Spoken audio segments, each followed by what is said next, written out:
we watched Boogeyman. It's a 2005 film. There are like 3 other movies you could conflate this with, but for Movie Club, we watched this one, the 2005 with Barry Watson, directed by Stephen Kay. A young man tries to deal with the childhood terror that has never stopped haunting him. And this movie has a little bit of everything. It's got Lucy Lawless, Emily Deschanel, I know my man propositions a child in a park. There's just a little bit of everything going on here. Not necessarily in a great way, but it is pretty fun. I had a pretty decent time. I will say it does feel like a 5 for me, but one of the big notable bits here is the writer here, Eric Kripke, alongside Juliet Snowden, Stiles White, you've probably heard his name because you've seen him in the credits for Supernatural, The Boys. This does feel like an extra long Supernatural episode, just not featuring the Winchesters.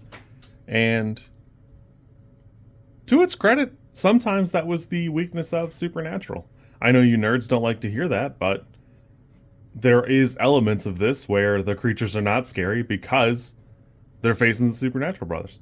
I had a pretty decent time with this. It's pretty well shot. It does feel dated, but there's a limit on how terrifying this particular thing can be without digging in a little bit more or personalizing the threat to just Barry Watson's character or something like that. You can see elements of it where it just drove people nuts, or there is a little bit of that claustrophobia, although even those shots are, it's chubby and edited a little, not poorly. It just has the dated aging the way a lot of things in the early 2000s had.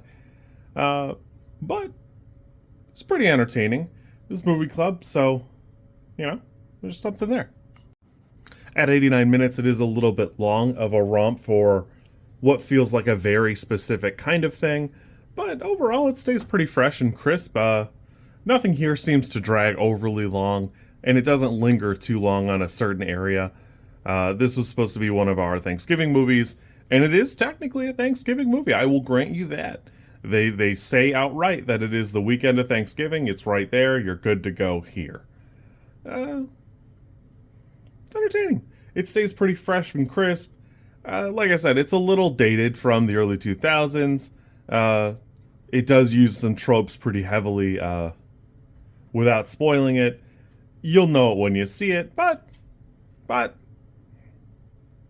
I think the only real weaknesses is it could have leaned a little bit more into the claustrophobia, and there's this, like, gaslighting's the wrong term, but the paranoia where you're so sure something bad happened and nobody else believes it. Although an element of this feels a little lesser because his dad really does die in the first scene. So the dad straight up dies in front of him and then is obviously missing. But there are still people who, like, it seems like people just don't fully believe what he's saying about it. That, I don't know. I had a pretty decent time. Like I said, this is probably a 5 for me. I could see a 4. I could see somebody going with a 6. They really liked it.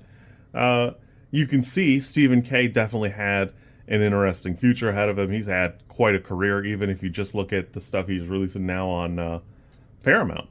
And then, obviously, Eric Kripke knew what he was doing and knew what he wanted to get into, although this is certainly not probably what he'll be remembered for.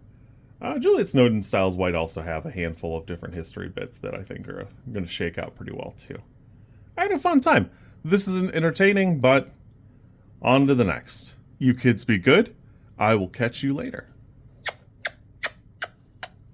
If you like this content, I'm supposed to ask you to like, comment, and subscribe. I think like is here, and comment is probably down there, and subscribe over there somewhere too, I think. I don't know how many times this, like, snippet is going to make it into a video. Everybody says you should do it this way, and I always thought it was just like an annoying thing other YouTubers did. And as you know, I am bad at editing, so if you like it, great, I'm happy for you. If you don't like it, I'm sorry.